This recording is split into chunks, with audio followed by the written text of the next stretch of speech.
अच्छा, अब उसमें हमारे पास आप इसे देखें कि उसने क्या कहा कि पहले वो अपने घर से चला एक 110 मीटर टूवर्ड्स ईस्ट।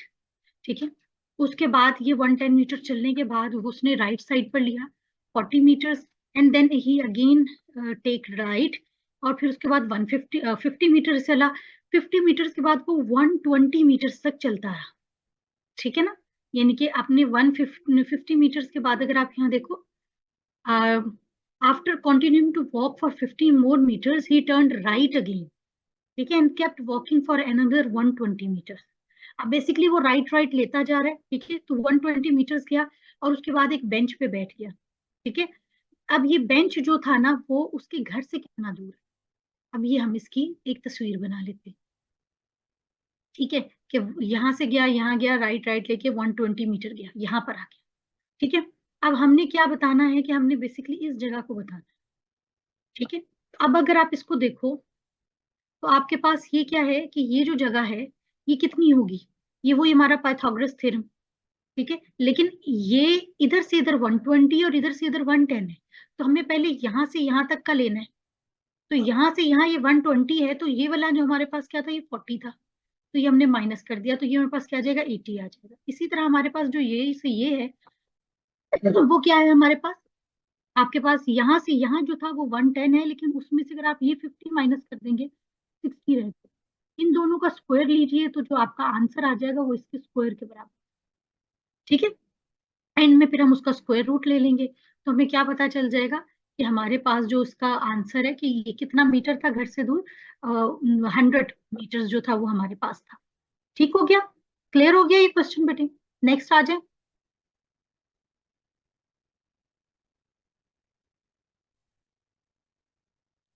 अच्छा अच्छा जी, अब हमारे पास क्या आ जाता है बेटा कि अब क्वेश्चन दूसरा है कि हमारे पास क्या है कि income of A company decrease by 10% and 15% in 2 consecutive years. What is the percentage decrease in income after 2 year? ठीक है, आपने बेसिकली क्या बताना है कि हमारे पास दो यानी कि टोटल परसेंटेज डिक्रीज क्या है। क्योंकि बात ये थी कि अपेरेंटली तो हमें क्या लग रहा है कि पहले साल क्या था, पहले साल का 10% था, और उसके बाद नेक्स्ट ईयर की इनकम 15% था। ठीक है, लेकिन वो एक्चुअली क्या था कि वो फर्स्ट ईयर की इनकम के कितने, यानी कि अगर हम पहले साल से 2 साल का इकट्ठा लें तो क्या बनेगा। देखो, एक चीज सिंपल सी है कि मेरे पास अगर एक अमाउंट है, जैसे मैं कहती हूँ 100 रुपीज है, 100 रुपीज का 10% क्या बनेगा, मेरे पास 10 रुपीज। ठीक है, लेकिन अब और इसी तरह 100 रुपीज का 15% मेरे पास क्या बनेगा, 15 रुपीज बनेगा। 100 रुपीज का 25%, जो कि अपेरेंटली मुझे लग रहा है कि 10 और 15 मेरे पास क्या बनना चाहिए, 25 बनना चाहिए। ठीक है, तो 25 रुपीज बन, ऐसा ही है। लेकिन बेसिकली हमने क्या कहा था कि पहले साल तो 100 पे से 10% कटा था, नेक्स्ट टाइम उसका 15 यानी कि 90 का 15% बचत कटा। ठीक हो गया, तो इसलिए जो है हमारे पास हम ये नॉर्मल नहीं कह सकते कि जी 10 और 15 मिला के 25 हुआ तो खत्म हो गया, नहीं, ऐसा नहीं था। ठीक है, अब 19 का 50% आप लेंगे और उसको किस में ऐड करेंगे, जब भी पिछले वाले में ऐड करते हैं या जो ओरिजिनल होता है उसका निकालते हैं कि वो कितना परसेंटेज निकलता है। ठीक है, ये समझ आ रही है ना आपको बात इसकी। तो इसी तरह हम क्या किया, हमने सबसे पहले कि आपने जो हमारे पास एक फॉर्मूला मौजूद है वो क्या है कि ए यानी कि फर्स्ट ईयर का आपका डिक्रीज, सेकेंड ईयर की डिक्रीज, फिर ए बी डिवाइडेड बाय आपके पास जो टोटल आपके पास, यानी कि 100% को हम लेके जा रहे हैं। ठीक है, तो फर्स्ट ईयर की आपकी डिक्रीज क्या है, -10% है। ठीक है, सेकेंड ईयर की आपकी डिक्रीज क्या है, 15% है। अच्छा, आप दोनों का हमारे पास प्रोडक्ट ले लेंगे, 100 पे डिवाइड कर देंगे, ये आपके पास इसका आंसर आ जाएगा। क्यों आ रहा है, क्योंकि माइनस माइनस है हमारे पास, तो इसलिए हमने डिक्रीज का लिया। और ये फॉर्मूला आप परसेंटेज इंक्रीज के लिए भी कर सकते हैं। ठीक है, जैसे कोई बात ये कर रहा हो कि भाई एक साल में 15% हुआ, दूसरे साल में 13% हुआ, हाँ, तो प्लस साइन आएगा बिल्कुल। ठीक है, फॉर्मूला आपने यही रखना है कि आपको, लेकिन उसमें क्या हो जाएगा, आपका परसेंटेज इंक्रीज का हो जाएगा। ठीक हो गया। अच्छा, इसी तरह आपका अगर एक दिन एक साल एक ज्यादा का आ रहा है एक कम का आ रहा है, ठीक है, तो फिर आपके पास क्या आएगा, जिसका साइन बड़ा होगा उसका आप लगाएंगे। ठीक है, जिसका साइन बड़ा होगा, यानी कि जिस नंबर का साइन बड़ा होगा वो आप लोग लगाएंगे। ठीक है, जैसे आपके पास अगर हमारे पास ये होता है ना कि टू माइनस माइनस माइनस ही रहेंगे पर एडिशन हो रही होती है, टू प्लस प्लस ही रहेंगे प्लस का ही साइन रहेगा। प्लस माइनस में से हम क्या करते हैं, माइनस करते हैं, लेकिन साइन हम क्या करते हैं, बड़े उसका लगाते हैं, नंबर का। ठीक हो गया। अच्छा, अब ये हमारे पास कुछ क्वेश्चंस हैं, ये हमारे पास जो हैं इनके वो हैं थ्योरेटिकल क्वेश्चन है। ठीक है, मेंटल एबिलिटी के क्या स्किल्स होते हैं, और एप्टीट्यूड और इंटेलिजेंस में हमारे पास क्या डिफरेंस है। ठीक हो गया, ये सारा आपका थ्योरेटिकल है, इधर इसमें लिखा हुआ है, इसको हम जरा साइड पे करते हैं। हाँ, अच्छा एक मिनट बेटा जरूर।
अच्छा, अब उसके बाद अब हमारे पास जैसे आ जाता है कि जी पहला हमारे पास क्या क्वेश्चन आ रहा है, हमारा क्वेश्चन ये आ रहा है कि आपके पास जो हमने क्या कि जी इंटेलिजेंस क्या है, मेंटल एबिलिटी स्केल।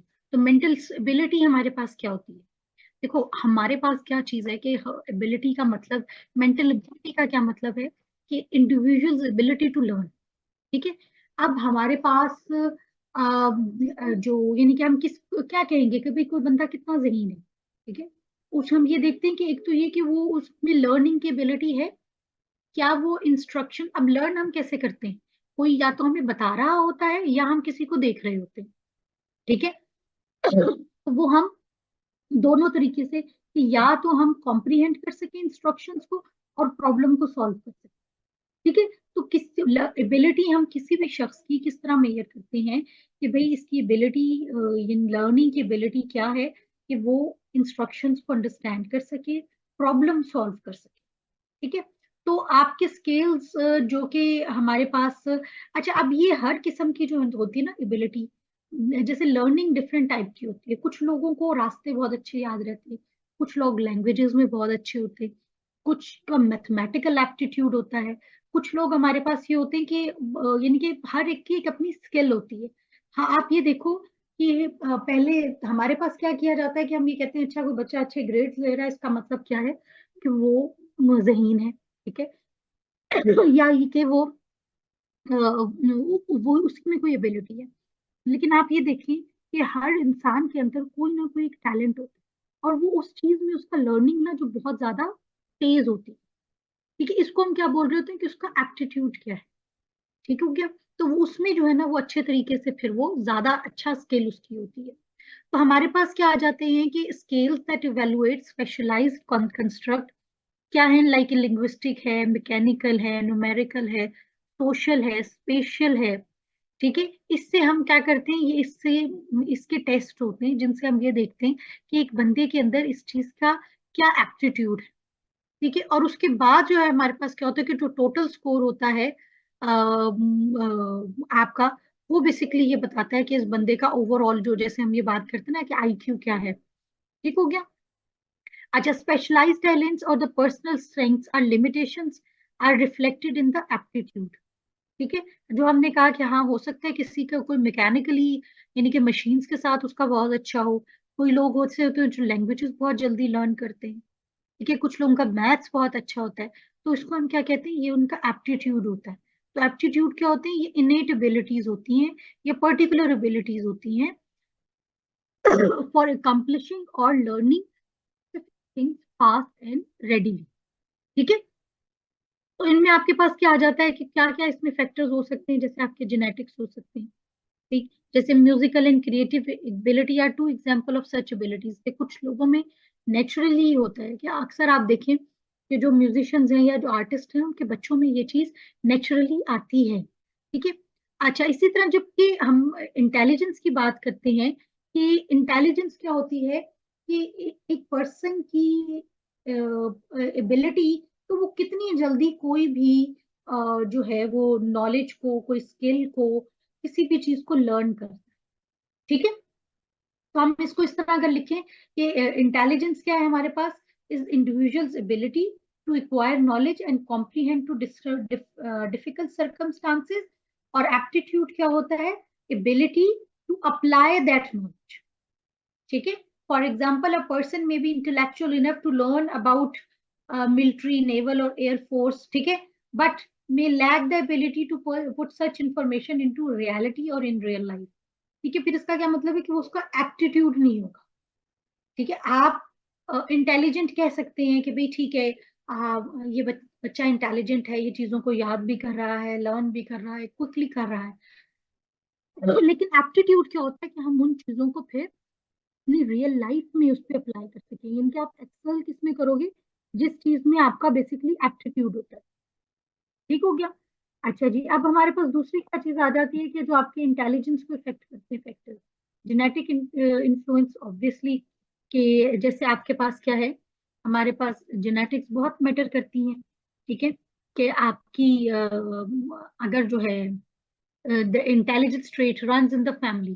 ठीक है। आईडी जो सबसे ज्यादा कंपेरेबल हमारे पास क्या है, जो आईक्यू होता है, ठीक है, वो किसका होता है, जो ट्विन्स होते हैं, आइडेंटिकल ट्विन्स का। ठीक है। अच्छा, अब इसके अलावा क्या कह रहे हैं, अच्छा, आपके पास क्या दूसरी बात क्या आ रही है कि इवन आपका जो ये जो हम बात यहाँ पे कर रहे हैं ना कि adopted children raised together in the same family settings have IQs that are more comparable to the siblings raised together in the same family। ठीक है। यानी कि आप जो सिंपल हमारे पास ये चीज आ जाएगी कि अब ये, अगर आप किसी बच्चे को लाकर इसी ऐसी सेटिंग्स में रख देते हैं, तो वो फिर जेनेटिक इन्फ्लुएंस नहीं होगा, वो होगा एक्सपोजर। ठीक है। वो एक सोशल और इकोनॉमिक इन्फ्लुएंस उस पर आ जाएगा, क्योंकि आपने जिस फैमिली सिस्टम में उसको लाके रखा। तो आपका मेजोरिटी क्या आ जाता है हमारे पास, एक तो चीज आ जाती है कि आपका जेनेटिक्स जो है वो इन्फ्लुएंस करती है आपकी आईक्यू पे। ठीक है। फिर आपके पास क्या आ जाता है, सोशल एंड इकोनॉमिक इन्फ्लुएंस में क्या आ जाता है, जैसे अगर मैं आपको ये बात करूं कि जो बच्चे हैं जिनको, अगर मैं एक सिंपल सी एक बात करती हूँ, अब जैसे बच्चों को अपने हाथ में उनके गैजेट्स दे दिए। अच्छा, अब वो गैजेट्स जो कि हमारे बड़ों के पास पहले नहीं थे, ठीक है, लेकिन अब हमारे छोटे छोटे बच्चे भी उनको यूज कर रहे हैं। तो क्या फर्क है इसमें, फर्क सिर्फ और सिर्फ एक्सपोजर का है कि हमने उनको वो चीज उस वक्त पकड़ा दी है जबकि वो बिल्कुल बच्चे हैं। ठीक है। और वो उनका, उनमें एक्सप्लोर करने की चीज ज्यादा मौजूद है। हो सकता है अभी भी छोटे बच्चों के ग्रैंड पेरेंट्स इतने एफिशिएंटली जो है वो इनको मोबाइल्स और इन गैजेट्स को यूज नहीं कर पाते होंगे। ठीक है। तो वही इसी तरह अगर एक बच्चा जो है वो जैसे अगर हम एक बिल्कुल एक नाइव सा बच्चा है जिसने कभी मोबाइल को या इस गेम शेम को भी सीख देखा ही नहीं, ठीक है, या इंटरनेट से उसका जो है एक लिमिटेड एक्सपोजर है। हाँ, उसका अब देखो लर्निंग तो हर एक में होती है, लर्निंग तो कोई ना कोई कर रहा होता है। हो सकता है उसमें ये वाली लर्निंग ना हो, डिजिटल लर्निंग, लेकिन कोई और किस्म की लर्निंग तो उसके पास होगी, वो स्ट्रीट स्मार्ट ज्यादा होंगे। ठीक है। जैसे अब हमारे डिफरेंट सोशल या इकोनॉमिकल जो है वो क्लासेस, ठीक है, अब इन इकोनॉमिक क्लासेस में हर एक बच्चे में क्या होती है, आपके पास उनकी जो लर्निंग है वो डिफरेंट टाइप की होती है। तभी तो हम ये इसको जान के, जो बच्चे थोड़े से स्ट्रीट लोअर फैमिली बैकग्राउंड से आ रहे होते हैं, तो हम देखते हैं कि वो ज्यादा स्ट्रीट स्मार्ट होते हैं। ठीक है। और जो दूसरे वाले होते हैं, हम उनको ज्यादातर क्या कह जाते हैं, बर्गर कह जाते हैं या मम्मी डैडी कहते हैं। ठीक है। लेकिन इसका मतलब ये तो नहीं कि उनके अंदर वो कोई इंटेलिजेंस या वो अपनी टाइप की लर्निंग नहीं है, वो अपनी टाइप की लर्निंग उनकी बहुत अच्छी होती है। ठीक है। तो ये दोनों के दरमियान का डिफरेंस मौजूद होता है। ठीक है। तो सोशल और इकोनॉमिक फैक्टर्स भी इन्फ्लुएंस करते हैं। जेंडर, जेंडर बहुत आपके मैटर करती है। जैसे हमारे पास ये क्या है कि विमेन आर, हमारे पास क्या होता है कि they perform well in verbal test. ठीक है, चीजों को लर्न करना, मेमोराइज करना, इसमें ये बहुत अच्छी होती है। जबकि जो मेल होते हैं हमारे पास, उनका क्या होता है, वो स्पेशल लर्निंग और मैथमेटिकल लर्निंग में उनका ज्यादा इंटरेस्ट होता है। ठीक है, फिर इसके बाद हेल्थ एंड फिजिकल डेवलपमेंट, ये बहुत इंपॉर्टेंट है आपके लिए कि आपके पास यही चीज है कि जैसे आप अगर आप खुद बीमार हैं, ठीक है, और आपको या किसी किस्म के मेंटल कोई इश्यूज हैं, तो वो क्या होते हैं कि वो उनकी लर्निंग पे फिर उससे जो होती है वो इफेक्ट होती है। ठीक है, तो हेल्थ बहुत इंपॉर्टेंट है, और हेल्दी लोग जो होते हैं वो ज्यादा अच्छे तरीके से चीजों को वो कर सकते होते हैं। लेकिन अभी मैं कल ही एक रिसर्च पढ़ रही थी, जैसे ADHD जो है, अब ये क्या है, अटेंशन डेफिसिट डिसऑर्डर है। लेकिन उसमें उन्होंने क्या कहा था कि the people are more consistent. तो अब इस तरह की भी रिसर्च जो है वो आ रही है। वो उसमें मतलब उसका मतलब क्या है कि भाई उन लोगों का फोकस जब एक दफा किसी चीज पे लग जाता है ना, तो वो बस फिर उसी में वो रिपीटेडली उसको करते रहते हैं। जैसे भी हमने गुड सीरीज, वो एक सीरीज देखी थी गुड डॉक्टर्स, उसमें क्या थे, वो ऑटिस्टिक थे। ठीक है, तो डिपेंड कर रहा होता है इस लेवल पे आके, मुझे यूं लगता है कि ठीक है, फिजिकल हेल्थ डेवलपमेंट और IQ ये चीजें मैटर करती हैं। लेकिन इन सबसे ज्यादा जो एक चीज आगे आके मैटर कर रही होती है ना बेटे, वो बच्चों की ट्रेनिंग करती है, ठीक है?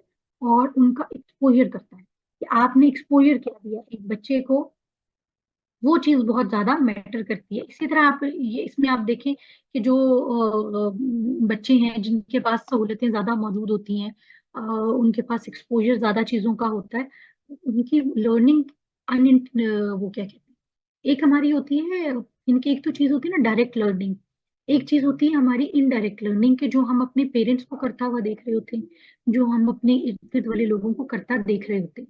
तो वो आपके लाशऊर में कहीं ना कहीं जो है वो दबी रहती है। ठीक है, तो जब आपको जरूरत होती है तो वो आप बाहर आ जाते हैं। इनके अपेरेंटली हमें लग रहा होता है हमने काम नहीं किया हुआ, लेकिन वो एक आपकी मेमोरी बनी हुई होती है कि हाँ हमारे घर वाले ऐसे काम किया करते थे।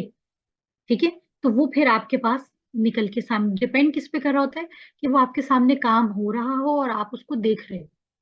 ठीक है, जैसे हमारे जहनों में हमारे हमेशा ये रहता है कि हमारे घरों में, कि जब हमारी मदर्स हमें किस तरीके से उठाया करती थी, जगाया करती थी सुबह के टाइम में, वो एक जो रूटीन होती है ना छोटे होते हुए की हमारी, वो हमेशा हमारे जहनों में नक्श रहती है। ठीक है, इसी तरह फिर कि हमारे घरों में सिस्टम क्या था, नाश्ते का, दोपहर का, ये सब चीजें, तो अब वो हमने की नहीं होती है, लेकिन हम उससे गुजरे होते हैं, तो इसलिए वो हमेशा याद रहती हैं। स्कूल्स की एक्टिविटीज याद रहती हैं। ठीक है, तो ये चीजें सारी की सारी मेरे हिसाब से इन सब में ज्यादा वेटेज हमारे एक्सपोजर का होता है, हमारी रूटीन का होता है जो हमारे साथ चल रही है। अच्छा, अब खैर इसके बाद हम आ जाते हैं, हमारे पास क्या आ जाता है, आपका क्वेश्चन एक और आ जाता है क्वेश्चन 7 में। अब आप एक चीज को देखिएगा कि आपका 4 पार्ट थे, 4 पार्ट में से 3 पार्ट तो उन्होंने दे दिए आपके उसके क्वेश्चनिंग के, सॉरी, यानी कि मैथमेटिकल, और एक पार्ट आपने उन्होंने आपका थ्योरेटिकल दे दिया। ठीक हो गया। अच्छा, अब इसी तरह आ जाते हैं, एक ही क्वेश्चन है बड़ा वो, यानी कि ऑड सिंपल क्या है आपके पास, कि वो कहेंगे यही चीज या तो ऑड नंबर के साथ या इवन नंबर के साथ। तो एक चीज याद रखिएगा, चाहे ऑड नंबर हो चाहे इवन नंबर हो, वो हमेशा क्या करता है, अगर तो कंसेक्टिव नंबर होंगे ना तो n+1 n+2 n+3 n+4 हो जाएगा। लेकिन अगर आपके पास ऑड नंबर या इवन नंबर होंगे तो फिर क्या होगा कि n+2 n+4 ऐसे चले। ठीक हो गया, ये याद रखना है आपने। अच्छा, अभी कहते थे sum of three consecutive odd number is 273, what are these three odd numbers. ठीक है, अब हमने क्या कहा, जिनके ऑड नंबर, एक नंबर क्या है n, n+2 हो गया और n+4 हो गया। ठीक है, अब ये इवन के लिए भी यही होगा, ऑड के लिए भी यही होगा। हाँ, अगर ये कहा जाता है ना कि sum of three consecutive numbers, तो हम क्या लिखते हैं, n, n+1 और n+2, तब हम ये लिखते हैं। ठीक हो गया। अब मैंने इसका, उन्होंने क्या कहा कि वो किसके इक्वल है, 273 के। इक्वेशन बना दी मैंने कि भाई ये is equal to this, n की वैल्यू एक तरफ कर ली, दूसरों की एक तरफ कर ली। 3n+6 is equal to this, 3n is equal to this, और n को इधर रख के इसे 3 पे मैं डिवाइड कर दूंगी, और मेरे पास ये आ जाएगा आंसर 89। अब आप क्या करेंगे कि 89 आपके पास अगर n है तो n+1 और n+2 ये आप दोनों इसमें डाल देंगे, यानी कि 89, 89 के आगे क्या डालना है, 2 ऐड करेंगे तो 91 और फिर 93। ठीक हो गया। तो n+2 और n+3 अब इन सबको आप जमा कर लें। ठीक हो गया, तो आपके पास आंसर आ जाएगा। ये 273 ही आ रहा है आपके पास। इसे मजीद चेक कर लें। 10 और 3 13 हो जाएगा, 3 लगेगा, एक ऊपर आ जाएगा। और फिर 9 और 1 10, 10 और 9 19, 19 और आपके पास 8। ठीक है, 19 और 8 आपके पास 27 आ जाएगा, 273। आपका ये भी चेक हो गया कि 273 ही आपके पास आ रहा है। ठीक हो गया। अब ये फिर आ गया हमारे पास सीरीज का नंबर।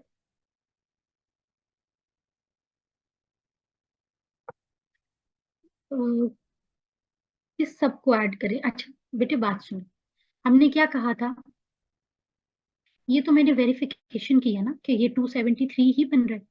इन्होंने मुझे क्या कहा कि क्वेश्चन क्या है, क्वेश्चन को सुनो। Sum of three consecutive odd number is 273, what are these odd number. अब जो चीज मुझे नहीं मालूम होती उसको मैं क्या कहती हूँ, एन कह देते हैं, एक्स कह देते हैं। ठीक है, यहाँ मैंने कह दिया एन, कि एन वो नंबर है जो मुझे नहीं मालूम। अब उन्होंने कहा three consecutive consecutive odd numbers हैं। तो सपोज अगर मेरे पास एक ऑड नंबर एक है, तो उसके बाद दूसरा ऑड नंबर कौन सा आएगा। ठीक है, 1 के बाद ऑड नंबर क्या आएगा, 3। 3 के बाद क्या आएगा, 5। तो एन, एन में मैं क्या ऐड करूंगी, 2 ऐड करूंगी तो ऑड नंबर बनेगा ना मेरे पास।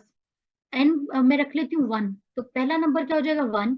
दूसरा क्या हो जाएगा n+2, 1+3 हो जाएगा, 1+2 3 हो जाएगा। फिर तीसरा मैं लिख लेती हूँ n+4, तो 1+4 मेरे पास क्या आ जाएगा 5। तो सीरीज आ गई मेरे पास। ये स्टेप क्लियर है बेटे।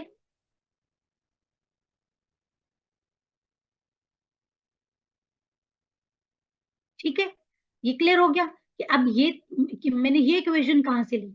अब मुझे उन्होंने ये कहा था कि भाई ये इक्वेशन जो है ना बराबर है किसके, 273 के।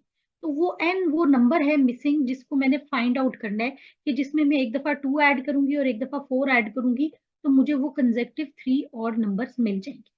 मैंने इसको सॉल्व कैसे किया, एन है, 1 एन, 2 एन, 3 एन। ठीक है, 3 एन, 2 और 4 क्या आ गया, 6 आ गया। 3n+6 is equal to 273। ठीक हो गया। अच्छा यहाँ पर 6 जमा हो रहा है, यहाँ पर लेकर आऊंगी तो माइनस हो जाएगा। ठीक है, 6 माइनस कर दो तो इसमें बन जाएगा 67। अब 267 डिवाइडेड बाय जब 3 करते हैं तो आंसर क्या आ जाता है मेरे पास, 89। और दूसरी तरफ क्या रह जाता है, सिंपल एन। इसका मतलब क्या है कि ये मेरे एन की वैल्यू है 89। तो अब एक तो नंबर मुझे पता चल गया कि 89 है। ठीक है, अब दूसरा नंबर क्या था मेरा, n+2 था। और तीसरा नंबर क्या था मेरे पास, n+4 था। मैं इनको सिंपल डाल देती हूँ, ये खत्म हो जाता है यहाँ पे क्वेश्चन, जब मैं लिख के दे देती हूँ कि एक नंबर 89 है, एक 91 है और एक 93 है। लेकिन मैं अपनी वेरिफिकेशन के लिए, ये देखने के लिए कि आया कि ये वही नंबर है जो मैंने तलाश कर रही थी या नहीं, तो मैं क्या करती हूँ, इन तीनों नंबर्स को 89, 91 और 93 को जमा कर लेती हूँ। तो भी मेरे पास आंसर ये आ जाता है 273। इसका मतलब ये है कि मैंने इसको करेक्टली सॉल्व किया है। आप समझ आ गई बेटा। ओके चलो।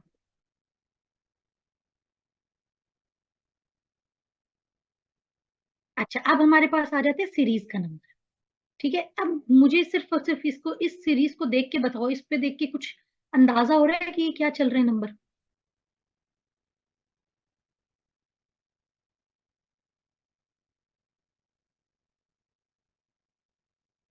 बताएं। 4, 16, 36, 64, 144। कुछ आइडिया हो रहा।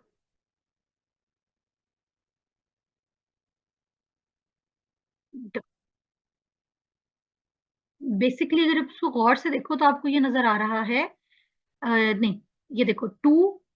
ठीक है, ये भी स्क्वायर है, ये भी स्क्वायर है, ये भी स्क्वायर है, ये भी स्क्वायर है और ये भी स्क्वायर है। लेकिन किन का स्क्वायर है, ये इवन नंबर का स्क्वायर चलता जा रहा है। समझ आ रही है ना। सही हो गया। एक सेकंड में जरा चार्जिंग से लगा लो। तो ये हमारे पास क्या हो रहा है, हमारे पास ये आपके पास पहले किसका स्क्वायर आ रहा है, 2 का स्क्वायर आ गया, 4, 4 के बाद 4 का स्क्वायर आ गया, 16, 16 के बाद 6 का स्क्वायर आ गया। ठीक है, तो आपके पास बेसिकली क्या हो रहा है कि आपका ऑड नंबर्स का, इवन नंबर्स का स्क्वायर चलता जा रहा है। तो यहाँ पर कौन सा था, यहाँ पर अगर 2 था, यहाँ 4 था, यहाँ 6 था, यहाँ 8 था, तो यहाँ किसका स्क्वायर होना चाहिए था। और वेरिफिकेशन के लिए देखो उससे आगे 12 है, ये 12 का स्क्वायर इधर पड़ा है, दरम्यान में किसका स्क्वायर होना चाहिए इधर, 2, 4, 6, 8 एंड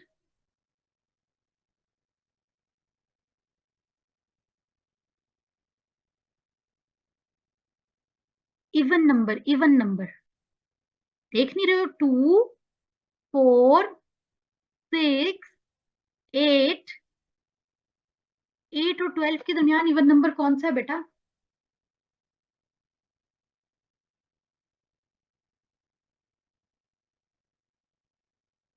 10। ठीक है, समझ आ रही है, 2, 2 का स्क्वायर, 4 का स्क्वायर, आपके पास 6 का स्क्वायर, 8 का स्क्वायर, 10 का स्क्वायर 100 एंड 12 का स्क्वायर 144। ये बात मैंने आपको इसलिए बार बार क्यों इस पे एम्फोसिस कर रही हूँ कि स्क्वायर्स और क्यूब्स आपको याद होने चाहिए अप टू 20, आप लोगों के लिए काम करना आसान हो जाएगा। आज आप अगर इसको देखना शुरू करो, आपके पास ये क्या 30 है, 29 है, ठीक है, 27 है, फिर कोई नंबर नहीं आ रहा, फिर 20 है, फिर 15 है, अब समझ नहीं आ रही, तो इसमें कौन सा तरीकाकार, अब मैंने क्या कहा था कि क्या करेंगे कि जब कहीं समझ नहीं आ रही होती तो सबसे आसान तरीकाकार क्या होता है। अब ये देखो, ये ना स्क्वायर्स में जा रहे हैं ना ये क्यूब्स में जा रहे हैं, तो पहला क्या तरीकाकार होगा इसका कि डिफरेंस फाइंड आउट करेंगे, पहले टर्म और सेकंड टर्म के दरमियान डिफरेंस फाइंड आउट करो, क्या है, 30 माइनस 29 क्या बना, 1। ठीक है, अच्छा आप दो टर्म दूसरी और तीसरी टर्म के दरमियान डिफरेंस देखो, 29 माइनस 27 क्या बनेगा, 2। ठीक है, अच्छा 2 के बाद अब अगर आप ये देखो, यानी कि पहला 1 का डिफरेंस है, फिर 2 का डिफरेंस है। ठीक है, अब ये मिसिंग है, इसका मैं कुछ नहीं कह सकती। अब मेरा इस 20 और 15 के दरमियान का डिफरेंस फाइंड आउट करो, वो मेरे पास आ जाएगा 5। ठीक है, तो इसका मतलब क्या है कि मेरे पास पहले डिफरेंस 1 का आया, ठीक है, फिर 2 का आया, फिर किसका आना चाहिए, 3 का आना चाहिए, 3 से के बाद, अब 3 का अगर मैं करके देखूं तो क्या बनेगा, 27 में 3 ऐड करो, तो अब मेरे पास क्या आंसर आ जाएगा, यानी कि बैकवर्ड जा रहे हैं ना हम, 27 में से 3 माइनस करेंगे तो मेरे पास क्या आ जाएगा, 24। 24 में से 4 माइनस करती हूँ तो क्या आएगा मेरे पास, 20, और 20 में से 5 माइनस करती हूँ तो 15। ठीक है, डिक्रीजिंग जा रहा है।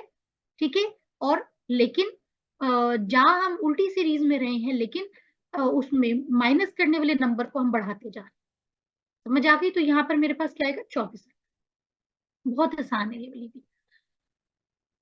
अच्छा, अब दूसरा हमारे पास क्या आ जाता है, जैसे 1 से 7 मेरे पास क्या आता है, अब इसमें भी वही डिफरेंस करेंगे क्योंकि हमें समझ नहीं आया। 1 में से 7 को माइनस करो, फिर 7 में से 15 को माइनस करो, कितना, मेरे 1 से 7 मेरे पास 6 का डिफरेंस है, फिर 7 से 15 के दरमियान मेरे पास किसका डिफरेंस है, 6 का डिफरेंस है। ठीक है, दोबारा भी इसको भी देख लेते हैं नीचे आपको, एक सेकंड,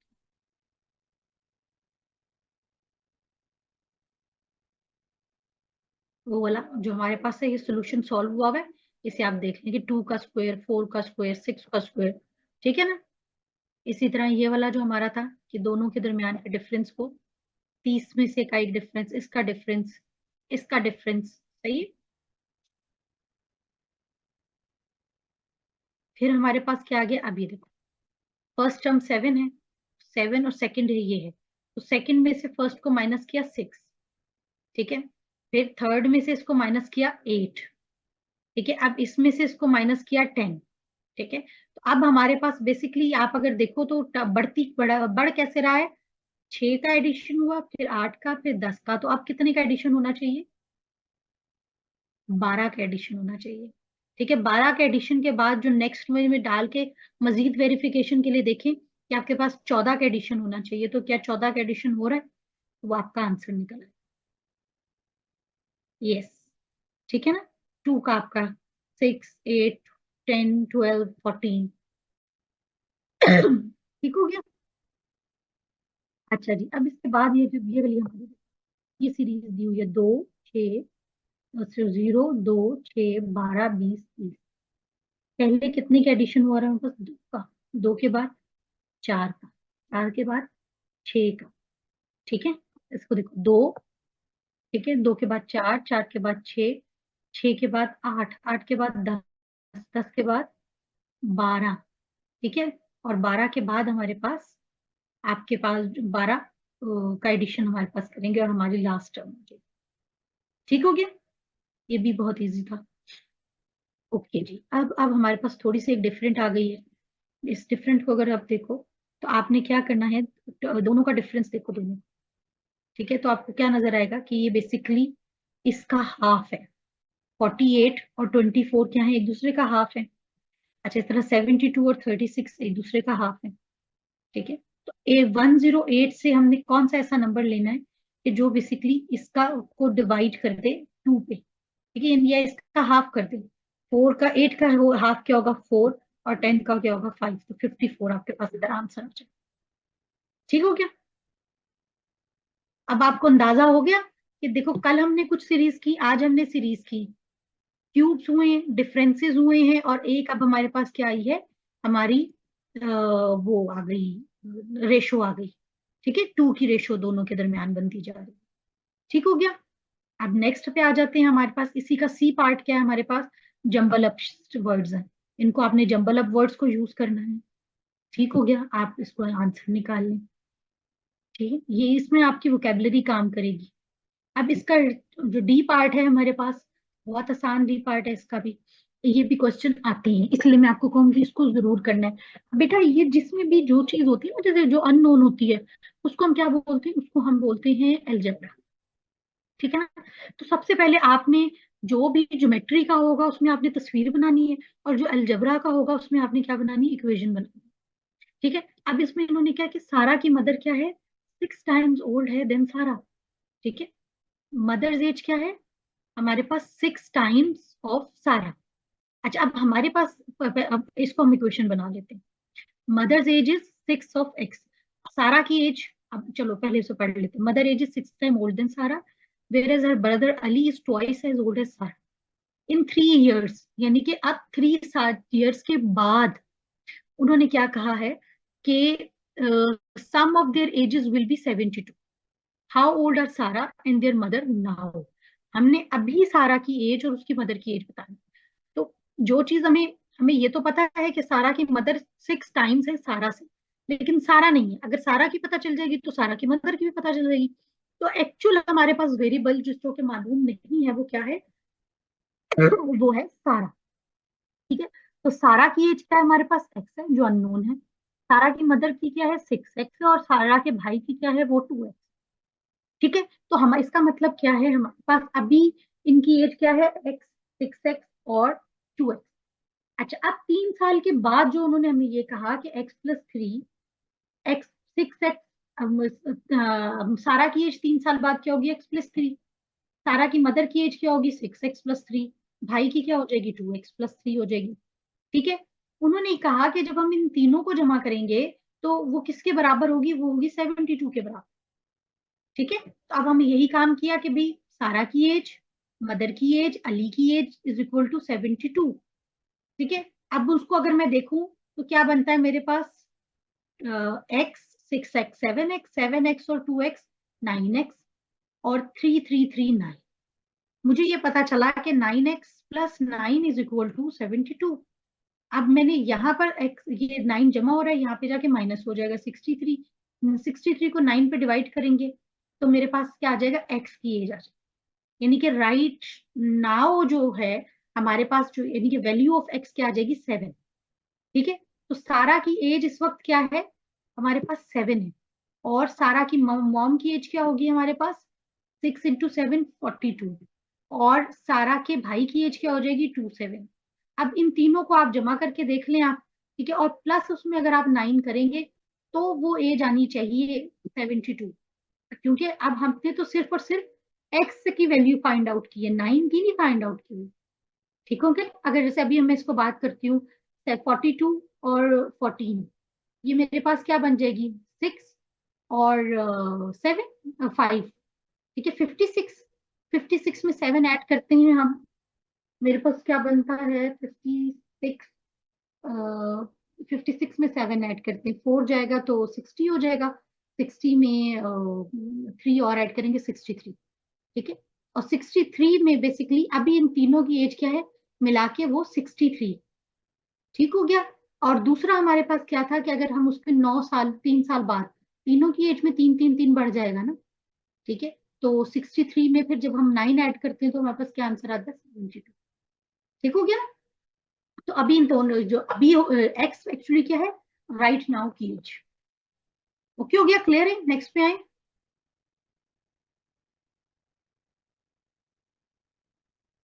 तो ये वाला क्वेश्चन भी इस तरह का लाजमी आता है, ये आप देख लें, तो इसे करना चाहिए आप लोगों को। ओके जी। फिर ये सैम्पलिंग टेक्निक्स ये हमने कुछ पढ़ी थी, ये कुछ यहाँ पर भी आई हुई है, प्रोबेबिलिटी और नॉन प्रोबेबिलिटी के हिसाब से। ठीक है। सैम्पलिंग हमने क्या कहा था, act of selecting a predefined number of observation in a large population. ठीक है। तो आपका क्या, depending on the sort of study being conducted, the method utilise to sample from a broad population to simple random sampling होती है या systematic sampling होती है। ठीक है, हमने बात की थी। अच्छा, अब इन्होंने क्या कहा है कि आप इसकी प्रोबेबिलिटी और नॉन प्रोबेबिलिटी सैम्पलिंग का बताएं। ठीक है, उधर हमने वहां पे ऐसे डिस्कस नहीं इसको किया था, लेकिन चले यहाँ पर ही आ जाएगा हमारे पास। नॉन प्रोबेबिलिटी सैम्पलिंग में क्या था, individuals are chosen based on the non random criteria. ठीक है, यानी कि non random criteria, non probability. ठीक है, not every individual has a chance of being included. ठीक है। अच्छा, the purpose of such type of sampling is it to test a hypothesis on broader scale but on smaller ones. ठीक है। इन इसकी मजीद आपके पास क्या है, कन्वीनियंस सैम्पलिंग है।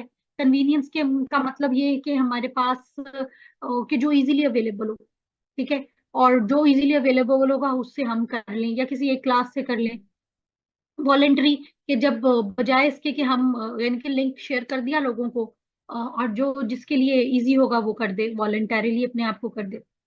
पर पर्पसिव सैम्पलिंग का मतलब क्या आ जाता है हमारे पास, अ, कि आपके पास जैसे किसी खास पर्पस के लिए अगर हम कर रहे हैं, कि जैसे आपने क्या है कि researcher want to collect the experience of students being handicapped. तो वो रिसर्चर क्या करेगा कि वो सिर्फ उनका ओपिनियन लेगा जो कि हैंडीकैप्ड हैं, फिजिकली फिट जिनका है, यानी कि उनसे लेने का फायदा नहीं है। तो पर्पसिव सैम्पलिंग। स्नोबॉल सैम्पलिंग क्या होती है आपके पास, कि आप रिसर्चर जो है किसी एक, जैसे हम ये कहेंगे जी, हमारे पास जो है ना, अब जैसे रिफ्यूजीज आए हुए, ठीक है ना, कहाँ से आए हुए, हमारे पास अफगानिस्तान से आए हुए। ठीक। अब हम क्या करें कि मेरी कांटेक्ट में सिर्फ एक ही है, जो मेरा कोई नेबर है या कुछ और है, मैं उसको ये दूं और मैं उसको कहूँ कि तुम अपनी, अ, ये तुम लोगों के लिए है कि जो लोग वहां से आ रहे हैं, तो तुम अपनी कम्युनिटी के लोगों से मुझे इस पे फिल करा के दे दो। ठीक है, तो वो खुद जाके जो है ना वो अपनी कम्युनिटी के लोगों से करा देगा, तो इसे हम क्या कहते हैं, स्नो बॉल सैम्पलिंग है। ठीक हो गया। अच्छा, अब आप इसको देखो, दूसरा आपका सवाल क्या है। अच्छा, अब ये आपका थोड़ा सा किस में आ जाएगा, इसमें ज्योमेट्री, यानी कि ज्योमेट्री इन सेंस के आपकी शेप इन्वॉल्व हो रही है। दूसरा आपका क्या है कि इसमें भी आपने वो बनानी होगी, तस्वीर बनानी होगी और इक्वेशन बनानी होगी, ताकि आप इसको सॉल्व कर सकें। ठीक है। अब हमारे पास क्या है कि Aslam is willing to use stylish ceramic tiles in the lounge of his under construction. ठीक है, कि इसका घर का लाउंज है और उसमें उसने टाइल्स लगानी है। शेप जो टाइल की क्या है, वो राइट एंगल ट्राइंगल है। ठीक, ट्राइंगल की शेप है। और उसकी दो जो लेंथ है ना, यानी कि 2 लेग्स की, वो 12 सेंटीमीटर और 4 सेंटीमीटर। ठीक है, यानी कि इसकी हाइपोटेन्यूज की बात नहीं करें, इसकी बात करें कि 12 और 4। ईच टाइल की जो कॉस्ट है हमारे पास वो क्या है, वो हमारे पास आ जाती है 15 रुपए। और हमारे पास कितनी चाहिए होंगी टाइल्स, किस किस एरिया को फिल करने के लिए हमारे पास, अ, हमारा एरिया क्या है लाउंज का, 8 से 6 मीटर। अब इसमें तरीकाकार ये होता है कि हमने सबसे पहले क्या करना है कि पहले तो मैंने टाइल का एरिया देखना है और फिर मैंने अपने लाउंज का एरिया देखना। ठीक है, तो लाउंज तो चूंकि मेरे पास रेक्टेंगल है, 6 इंटू 8 है ना। ठीक है, तो वो उसका मैंने एरिया ले लिया। ये मेरे पास एरिया आ गया 480,000 सेंटीमीटर स्क्वायर। ठीक हो गया। अब मैंने ट्राइंगल का एरिया ले लिया। अब ट्राइंगल का एरिया मेरे पास क्या था, 1/2 B/H। एक क्या है मेरे पास, 4 है, और एक क्या है मेरे पास, 12 है। तो अब मेरे पास क्या आ गया, 24 सेंटीमीटर स्क्वायर आ गया। ठीक है, अब मैंने क्या किया कि मुझे दोनों का एरिया पता चल गया कि अच्छा एक एरिया ये है और जो चीज जिससे फिल करना उसका एरिया ये है। तो ये देखने के लिए कि इस एरिया को फिल करने के लिए कितनी टाइल्स चाहिए होंगी, सबसे पहले मैं वो टाइल्स निकालू। ठीक है, तो 48 को मैं किस पे कन्वर्ट डिवाइड करूंगी, 24 पे। आंसर आएगा मेरे पास 20,000। 20,000 का मतलब क्या है कि 20,000 टाइल्स मुझे चाहिए मेरे पास अपने उसको एरिया को कवर करने के लिए। अब इन्होंने क्या पूछा है, क्वेश्चन क्या है, how much will it cost. Cost चाहिए अपनी। अब हमारे पास क्या थी कि एक टाइल की कॉस्ट क्या थी, 15 रुपए थी, तो 20,000 की क्या होगी हमारे पास, 3 लाख आ जाए। ठीक है ना, 300,000 हमारे पास जो है वो इसकी कॉस्ट आ जाएगी। ओके हो गया। अच्छा, अब दूसरा, आप हमारे पास एक और इसी का सी पार्ट क्या आ जाता है कि एक सेल थी। उसमें यह था कि क्लर्क ने वो सेल में क्या हुआ कि 20% डिक्रीज हुआ था प्राइस। लेकिन उसने क्या किया, उसको प्राइस को 20% बढ़ा दिया। और बढ़ाने के उसकी जो प्राइस लगाई ना, वो प्राइस क्या थी, वो 80 रुपीज थी। ठीक है, तो एक्चुअल प्राइस क्या थी, समझ आ गई हमारे, यानी कि एक सपोज एक चीज की प्राइस कुछ थी, सेल हो लगी, सेल में जो क्लर्क था उसने उसकी कीमत बढ़ाने की, कम करने की बजाय बढ़ा दी और लगा दी। अब बढ़ने के बाद उसकी कीमत क्या बन गई, 80%, 80 रुपीज बन गई। तो एक्चुअल प्राइस क्या थी, तो उन्होंने ये कहा कि देखो, हमारे पास जो ओरिजिन टैग प्राइस क्या है, वो 120% है एक्चुअल प्राइस। ऐसे ही है कि जो टैग प्राइस है is equal to 120% of the actual price. 120 को एज इट इज रहने दिया, परसेंट को हमने किस में रख लिया, 100 में लिख लिया। जी बेटे, बोले बोले क्या कह रही हैं जल्दी से।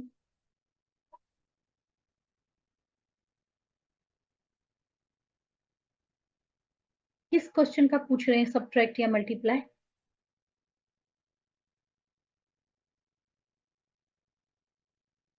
बेटे क्वेश्चन बोलो। ये सी पार्ट या जो ऊपर बी पार्ट गया वो, सी पार्ट। अब मैं आपको बताती हूँ। ठीक है, क्वेश्चन पढ़ो।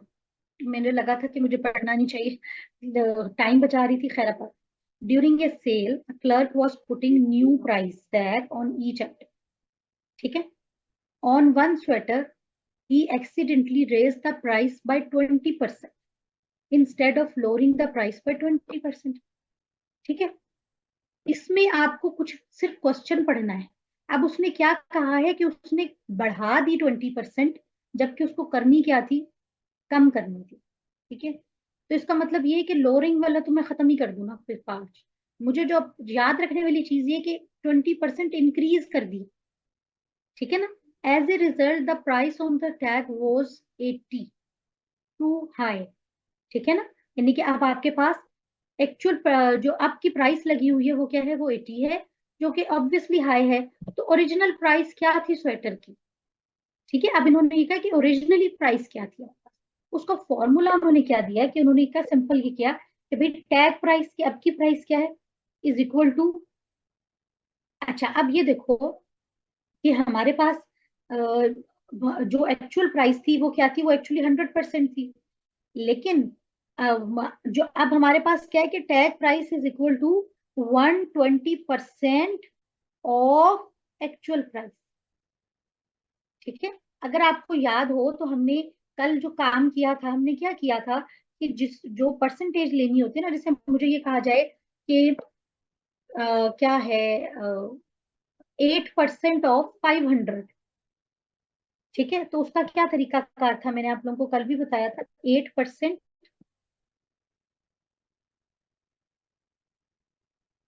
8% ऑफ 500। आप क्या करना है,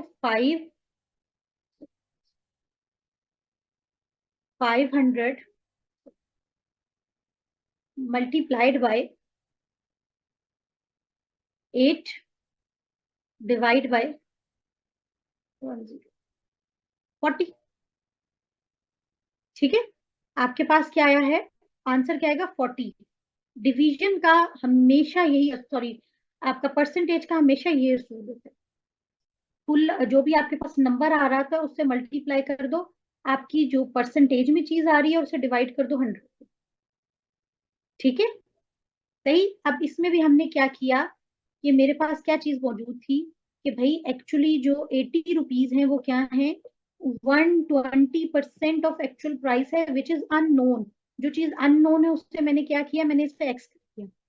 120% का मतलब क्या होता है, परसेंट बेसिकली किसको शो कर रहा होता है, 100। तो 120 डिवाइडेड बाई 100, टैग प्राइस क्या है मेरे पास, 80 है।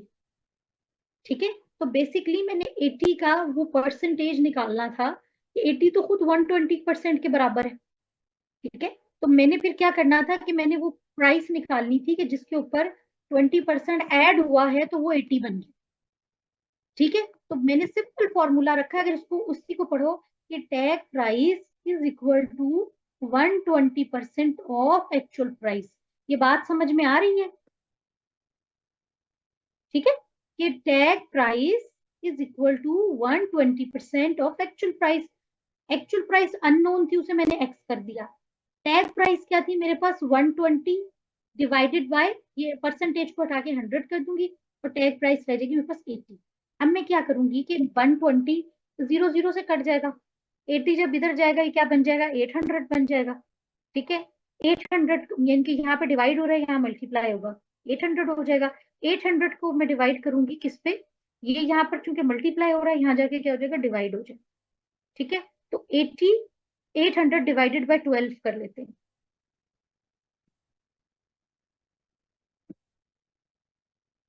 8 डिवाइडेड बाय 12, ये मेरे पास आंसर आ गया 66.66। ठीक है, वही हमारे पास यहाँ पर आंसर है।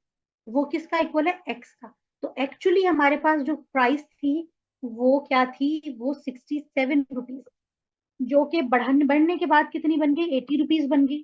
ठीक है, और आप अगर उसे कम करते, ठीक है, यानी कि 67 हो गई ना, तकरीबन 13 रुपए बढ़ के उन्होंने 80 रुपीज पे वो चली गई। तो एक्चुअल जब इसकी 20% कम होनी थी, तो इसे कितने पे जाना चाहिए था, इसे 50s में कहीं पे चले जाना चाहिए। ठीक है ना। अच्छा जी, इसी का डी पार्ट देखिए जी, डी पार्ट में ये कोडिंग का क्वेश्चन होता है। कोडिंग का क्वेश्चन हमें क्या बता रहा है, कि भाई एक ऐसी लैंग्वेज है जिसमें ब्रदर को हम किस तरह राइट करते हैं, इस तरह लिखते हैं। अब इसी लैंग्वेज में अगर हमने सिस्टर लिखना होगा तो हम कैसे लिखें। अब बेटा इसका ना मैंने 2-3 जगह पे देखा है, यही कोडिंग जो है ना वो यूज हो रही है। ठीक है, और यही क्वेश्चन आया हुआ है आगे पीछे करके। ठीक है, 2-3 क्वेश्चन। ठीक है, अब आप इसके जो है चंद एक जो ज्यादा है, यानी कि इससे थोड़ा सा सर्च कर लीजिएगा इसको, कि कोडिंग के जो क्वेश्चंस जितने भी आए हुए हैं ना, यानी कि जो मारू ज्यादा मशहूर क्वेश्चंस हैं जो हमारे इस तरह के क्वेश्चंस में आते हैं, वो अगर आप थोड़े से ढूंढ लें तो वो आपको अंदाजा हो जाएगा। अब इसमें आप तरीकाकार क्या है, तरीकाकार ये है कि देखो, इन्होंने कहा कि जी ब्रदर हमने लिखा है ना, ब्रदर को आपने कैसे लिखा है, इस तरह लिखा है। अब वो कहते हैं हम इसमें रिलेशनशिप फाइंड आउट करो। तो उन्होंने कहा जी रिलेशनशिप तो इसमें ये है, कि बी से पहले क्या आता है, बी और क्यू का कोई रिलेशनशिप नहीं बन रहा। ठीक है, कोई समझ नहीं आ रही कि बी के बाद क्यू अब्रप्टली नहीं आ सकता। तो या तो आप शुरू देखोगे या आप एंड देखोगे। ठीक है, तो जब हमने एंड देखा तो हमें ये पता चला कि भाई शुरू से तो इसका कोई रिलेशनशिप नहीं है। हाँ, एंड से यानी कि इन्वर्टेड होके बन रहा है, कि बी से पहले क्या आता है, ए, और वो यहाँ पहली पोजीशन है तो यहाँ पे आखिरी। अच्छा, हमने कहा चलो ये कोई एक रिलेशनशिप बन गया, तो क्या यही रिलेशनशिप सेकंड पे भी अप्लाई हो रहा है। तो हमने क्या सोचा, कि आर से पहले क्या आता है, क्यू, तो क्यू आपकी इस जगह पे तो नहीं, यानी कि ये इस वाले क्यू से तो नहीं, लेकिन ये क्यू तो इधर भी मौजूद है। इसका क्या मतलब है कि ये रिलेशनशिप इन्वर्टेड रिलेशनशिप है, यानी कि इस जो यहाँ का स्टार्ट होगा वो यहाँ का एंड होगा। ठीक है। और दूसरा क्या होगा कि जो यहाँ पर वर्ड लिखा होगा कोडिंग में, वो एक चीज एक प्रीवियस लेटर पे जाएगा। ठीक है। जिस तरह इसके लिए ए, इसके लिए क्यू, इसके लिए एन, इसके लिए एस, इसके लिए हमारे पास क्या जी, इसके लिए डी, और इसके लिए फिर आर, क्यू। ठीक है। यानी कि आप बेसिकली ये लिखा किस पे गया था, A Q N S G D A, लेकिन लिखने के बाद आपने से क्या किया, इसे इन्वर्टेड कर। ठीक है। इसी तरह आपने अब सिस्टर का अगर करना है तो सबसे पहले क्या लिखेंगे, एस से पहले क्या आता है, आर। ठीक है, आर लिखेंगे। आर से पहले क्या आता है, आई से पहले क्या आता है, एच आता है। तो are I, sorry R H R S. ये टी है तो टी से पहले क्या आता है हमारे पास, एस आता है। टी, ई से पहले क्या आता है, डी, और आर से पहले क्या आता है, क्यू। ये मैंने लिख लिया, और लिखने के बाद क्या किया कि मैंने इसको फिर इन्वर्टेड कर दिया। ठीक है, कि जो पहला था उसको फर्स्ट लास्ट कर दिया, और लास्ट को फर्स्ट कर दिया, और उनको फिर एज इट इज लिख दिया। ठीक है। वो इसी तरह आप जो है इसको, ये इसी तरह से ही सॉल्व हुआ हुआ है, और एज इट इज इसी तरह ही आई हुई है। ठीक है। अच्छा, अब जो इसमें थोड़ा सा वेरिएशन होगा ना, वो मैं आपको बता दूंगी कि जैसे इस कोडिंग में हमने क्या किया था कि बी से क्या कहते, बी -1 था, यानी कि कोई भी लेटर है उसमें -1 हो रहा है और फिर इन्वर्टेड हो रहा है। हो सकता है कि किसी में आपके पास +1 हो जाए, यानी कि बी की जगह वो क्या कर दें, यहाँ पर सी लिख देते, +1 होता, या +2 कर देते कि सी की बजाय, बी की बजाय डी, सी की डी लिख देते। ठीक है। तो आपने बेसिकली ये देखना है कि भाई क्या अगर फर्स्ट से रिलेशनशिप आ रहा है, क्योंकि देखो पी और क्यू में तो कोई रिलेशनशिप नहीं बन रहा। ठीक है। 1 का, 2 का, 3 का, या माइनस का कोई नहीं बन रहा, लेकिन ये इधर जाके बन रहा। ठीक है। तो आपने फर्स्ट और लास्ट के दरमियान के रिलेशनशिप देखने, उसके बाद उसको 2-3 चीजों पे अप्लाई करके देख लेंगे तो आपको अंदाजा हो जाए। चलिए जी, कोई क्वेश्चन अब बेटा, एक हमारा 22 के पेपर खत्म हो गया, अब हम आ जाते हैं 21 पे।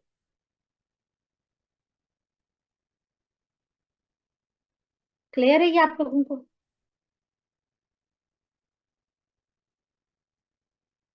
गुड हो गया। अच्छा, अब हम आ जाते हैं इसके ऊपर कि क्या है हमारे पास, कि a man is now 3 times old as his son। ठीक है। अब वही वाला आ गया ना जो भी हमने सारा वाला क्वेश्चन किया था। In 10 years time the sum of the ages will be 76। How old man was when the son was born. यानी कि जब बच्चा पैदा हुआ होगा तब उसकी एज क्या थी। बिल्कुल वही इस तरीके से हम इक्वेशन बनाएंगे। ठीक है। लेकिन हम क्या करेंगे कि बच्चे और इसके एज के डिफरेंस को फाइंड आउट जब कर लेंगे तो हमें पता क्या चल जाएगा कि जब बाप की उम्र क्या थी जब बच्चा पैदा हुआ। ठीक है। तो man is now 3 time as old as his son. ठीक है। तो मैन, बच्चे की एज क्या होगी, एक्स होगी। बच्चे के बाप की एज क्या होगी, 3x होगी।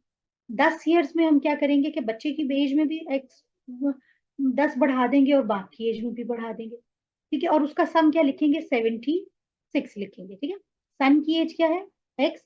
बाप की एज क्या है, 3x। 10 साल में हमने क्या किया, सन की एज क्या हो जाएगी, x+10, बाप की एज हो जाएगी 3x+10, और वो किसके इक्वल हो जाएगी, 76 के। दोनों को बराबर करके लिखा तो क्या बन जाएगा हमारे पास, 4x = 20। ठीक है ना। हमारे पास ये क्वेश्चन बनेगा ना, एक्स, तो 4x + 20 बन जाएगा। 4x + 20 = 76 हो जाएगा। अब 20 को जब मैं इधर से माइनस कर दूंगी 56 हो जाएगा, और 56 को जब मैं डिवाइड करूंगी 4 के ऊपर तो मेरे पास क्या आ जाएगा, 14 आ जाएगा। तो इस 10 साल बाद एक्चुअली बच्चे की एज क्या होगी, 10 साल बाद बच्चे की एज होगी 14 साल। इट मीन्स अब बच्चे की एज क्या है, 10 साल है, सॉरी 4 साल है। ठीक है। तो बच्चे की इस वक्त की एज क्या हो गई हमारे पास, now put the son age at the age of the father. ठीक है। तो हमारे पास क्या है, 3 × 14, 42। अब बेसिकली ये 42 बच्चे की बाप की एज 10 साल के बाद है। ठीक है। क्योंकि हमने बच्चे की एज में 10 साल बढ़ाए हुए थे। सही है। यानी कि इस वक्त बच्चे की एज 4 साल है। अगर हम, या तो दूसरा तरीका क्या था कि मैं क्या करती कि 4 × 3, सॉरी मैं एक सेकेंड, इसे हम कंफ्यूज नहीं करते, इसको ऐसे लेके जाते, सॉरी। तो ये हमारे पास क्या है, एक्स क्या है 14 ईयर्स, तो बच्चे की एज है 10 साल में। ठीक है, अब बच्चे बाप की एज इस वक्त क्या है हमारे पास, 3x है, तो क्या बन जाएगी 42। तो बाप की एज 10 साल में क्या बन गई थी हमारे पास, 42। तो इसका मतलब है कि राइट नाउ बच्चे की एज, बाप की एज क्या है हमारे पास, राइट नाउ बच्चे बाप की एज है हमारे पास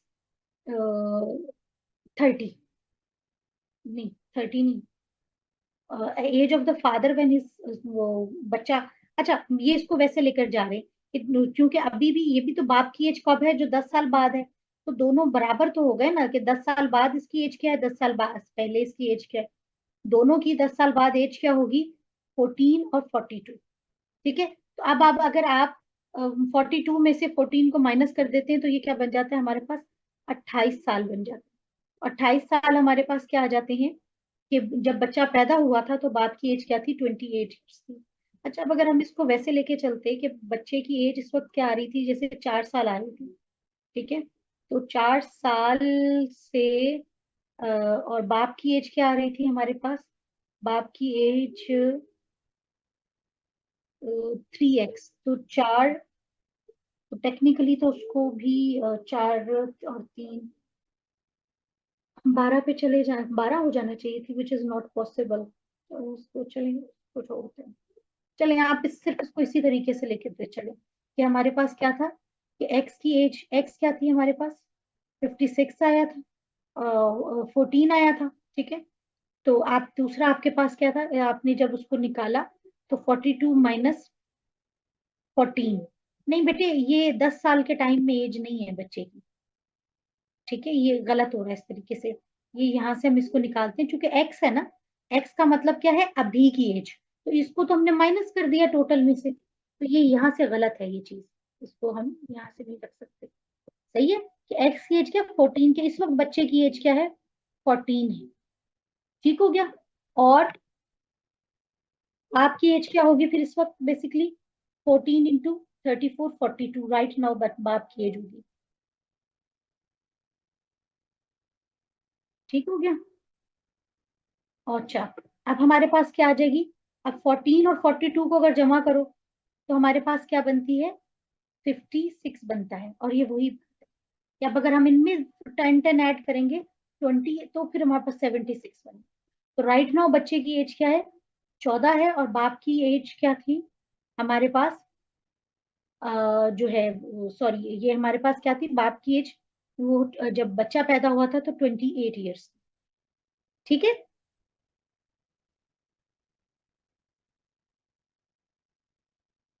क्लियर हो गया ना, हाँ, वो उसमें गलत किया हुआ था।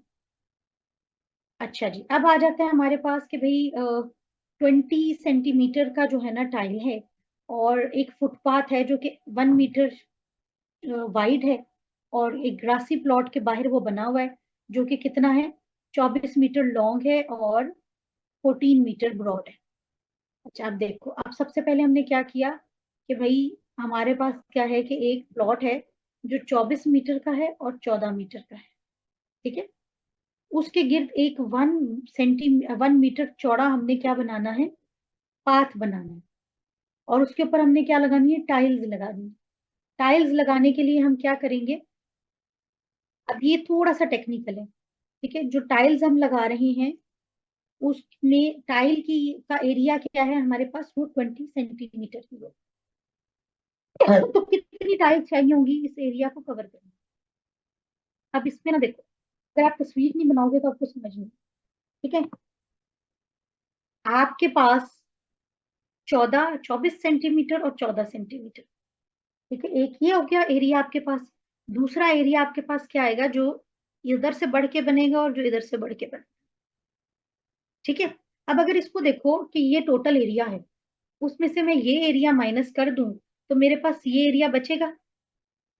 ठीक है, मैंने तो इस पाथ का एरिया लेना है ना, वो उसका तरीकाकार क्या है, उसका तरीकाकार ये है कि मैं टोटल एरिया में से जो ये वाला ग्रासी प्लॉट है इसका एरिया माइनस कर। ठीक है, अब ये वाले एरिया का मुझे पता है कि 24 × 14 में करूंगी, मुझे पास ये एरिया आ जाएगा। ये एरिया किधर आएगा, इस एरिया का तरीकाकार ये है कि भाई देखो, ये तो है 14 सेंटीमीटर। 14 सेंटीमीटर में 1 सेंटीमीटर ये ऐड हुआ और 1 सेंटीमीटर ये, सॉरी 1 मीटर ये ऐड हुआ, ये ऐड हुआ, तो ये टोटल मेरे पास कितना बन जाएगा, 16 मीटर। इसी तरह जो ये 24 है, 24 में ये एक यहाँ से ऐड होगा, एक यहाँ से ऐड होगा, तो कि क्या बन जाएगा मेरे पास, 26। तो जो बेसिकली मेरे पास क्या आना है कि 26 × 16 को माइनस में से माइनस करेंगे 24 × 14। ये बात क्लियर हो गई है, जल्दी से बताएं।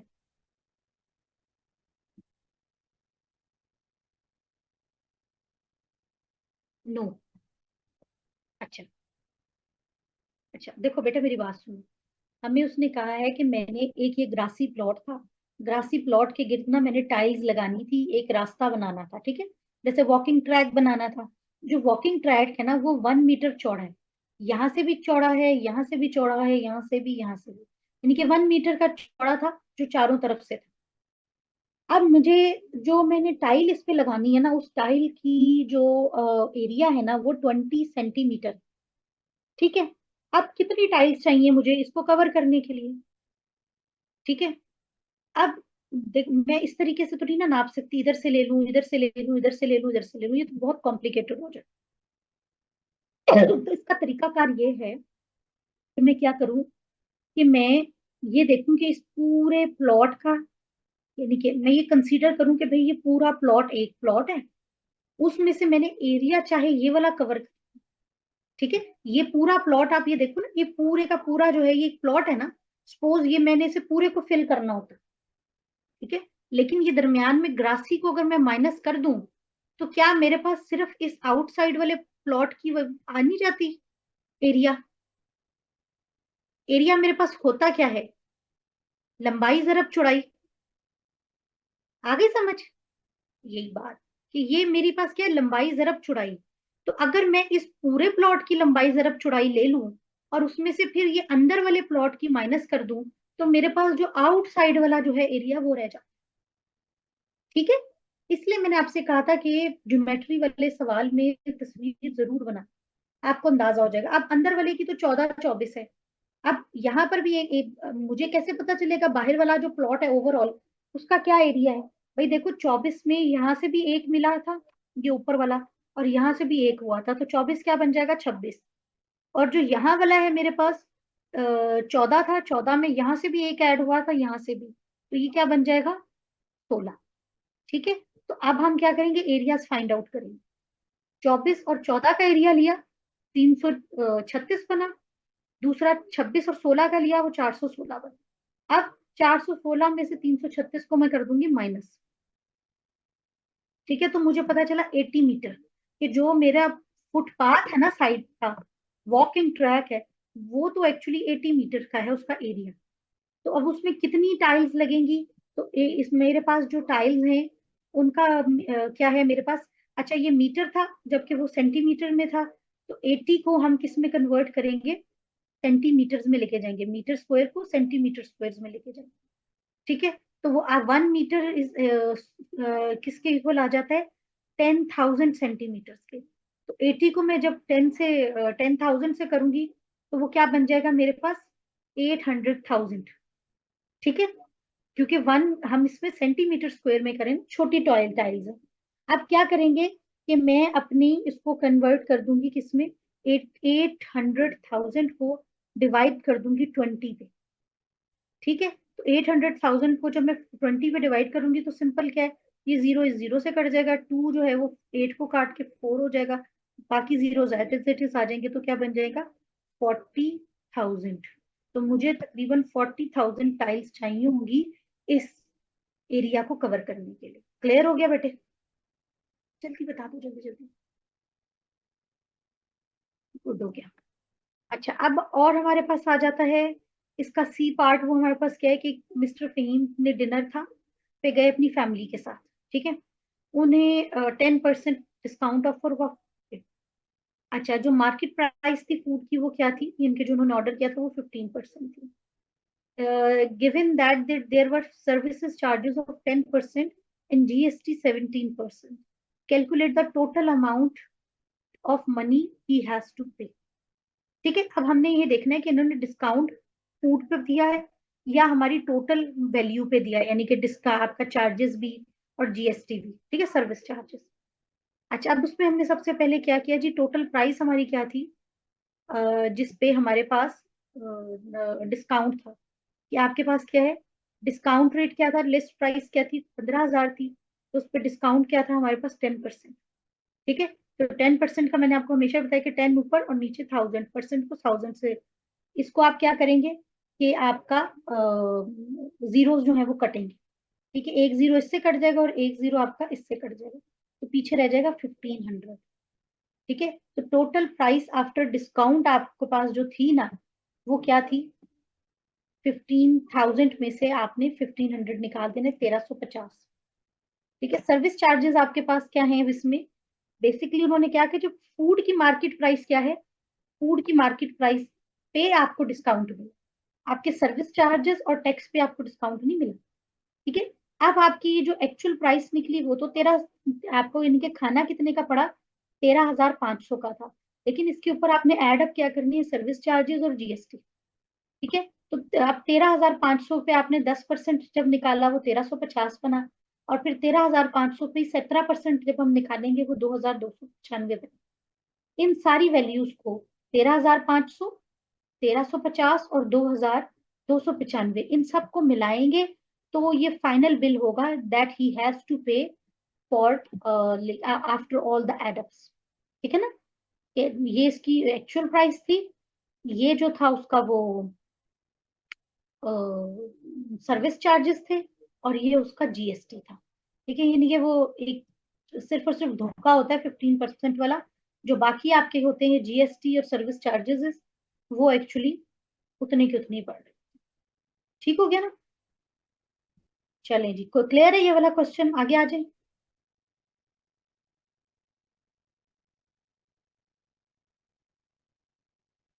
ओके, अब क्या हमारे पास कि मिस्टर खाजा ने क्या थी, वॉक किए for 45 minute at the rate of 3 kilometre per hour, and then he ran for an half an hour the certain speed, ये अननोन है। ठीक है, at the end of the time he was 6 kilometre away from the starting point, how fast did he run. ठीक है, यानी कि सबसे पहले हमारे पास क्या चीज अननोन है, पहला पॉइंट और आखिरी point।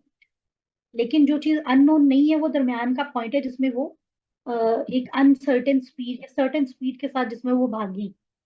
ठीक है, इसका यहाँ पर ये देखो क्या बनाया हुआ हमारे पास, कि पहले 45 मिनट तो उन्होंने की वॉक, कितने का, half of the distance, total 6 था ना, 6 में से उन्होंने जो आपका डिस्टेंस था, आधा डिस्टेंस, वो 45 मिनट में किया वॉक करके।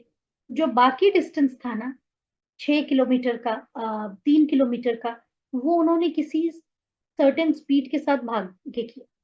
अब हमने क्या करना है, हमने वो फाइंड आउट करना है कि वो बेसिकली उनकी वो स्पीड क्या थी जिससे वो भागे, और उन्होंने बाकी 30 मिनट्स में वो टाइम कवर कर। ठीक है ना, वो डिस्टेंस जो पहले उन्होंने वॉक में 45 मिनट में किया था, अब 30 मिनट्स में कर लिया। ठीक है ना, तो ये हमने क्या बना लिया, एक आपके पास जो, जैसे आपका वो होता है ना, speed is equal to distance divided by time.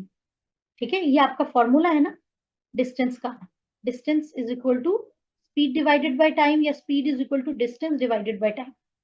ठीक है, डिस्टेंस आपका क्या होता है, स्पीड, क्या स्पीड है और क्या टाइम है, कितना टाइम है, उससे आप मल्टीप्लाई करते हैं। तो अब हमारे पास एक्चुअली क्या चीज है, स्पीड अननोन है, तो speed is equal to distance divided by time.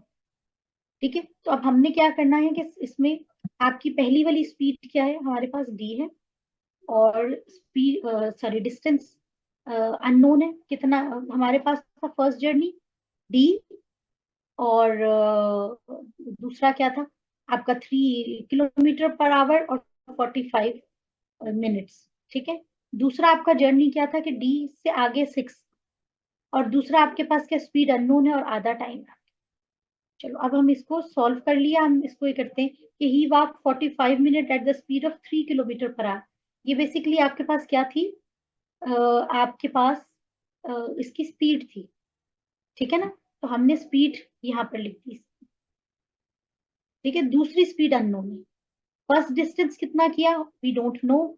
ठीक है, और जो दूसरा डिस्टेंस क्या है हमने, वो भी नहीं है।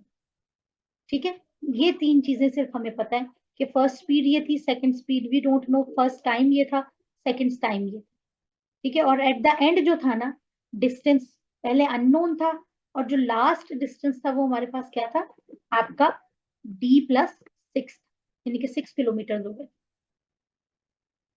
तो आपके पास सबसे पहले क्या करना है, हमने distance is equal to speed into time. तो डिस्टेंस हमारे पास अननोन था, वो हमने क्या किया कि जी पहली स्पीड थी और टाइम था, ठीक है।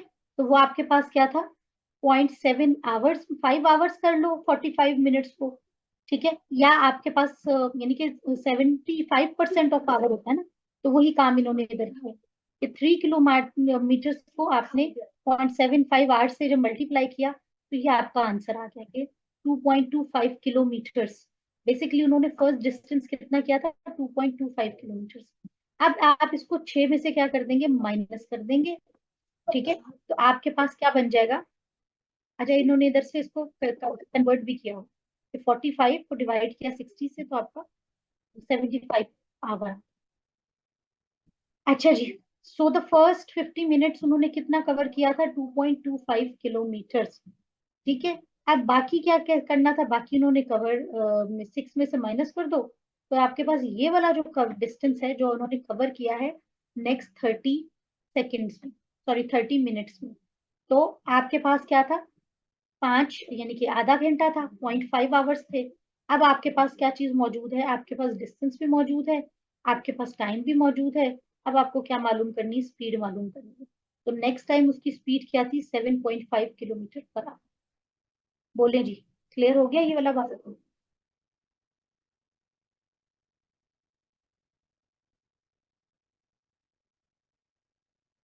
ठीक हो गया। चलिए नेक्स्ट क्वेश्चन आ जाता है हमारे। अच्छा वही हमारे पास क्या, child went 90 meters in the east, the turned right and went 20 meters. Subsequently he turned right and after going 30 meters he reaches his uncle. From there he went 100 meters to the north. Determine how he far he is from the starting point. ये वही वाला है, हमारे पिछले साल वाले question से बिल्कुल वैसे मैच कर रहा है, ठीक है।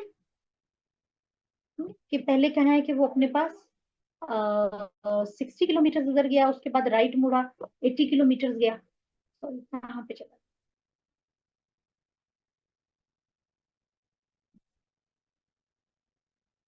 90 किलोमीटर यूं गया, फिर राइट पे जब टर्न किया नीचे आएगा, ठीक है। ईस्ट पे गया था ना, 90 पे 20 मीटर गया, और फिर राइट पर गया 30 मीटर्स गया, ठीक है।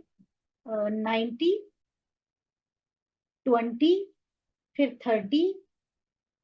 अच्छा फिर यहाँ इसके अंकल का घर आ जाएगा। अब उसके बाद यहाँ से वो नॉर्थ पे गया, नॉर्थ ऊपर होता है, यहाँ से वो ऊपर गया नॉर्थ पे 100 मीटर, ठीक हो गया। मैं आपको समझाती हूँ, ठीक है। बच्चा था वो गया सबसे पहले 90 मीटर इधर गया, ठीक है। उसके बाद वो 20 मीटर इधर गया, फिर वो 30 मीटर यहाँ आया, यहाँ उसके अंकल था, ठीक है।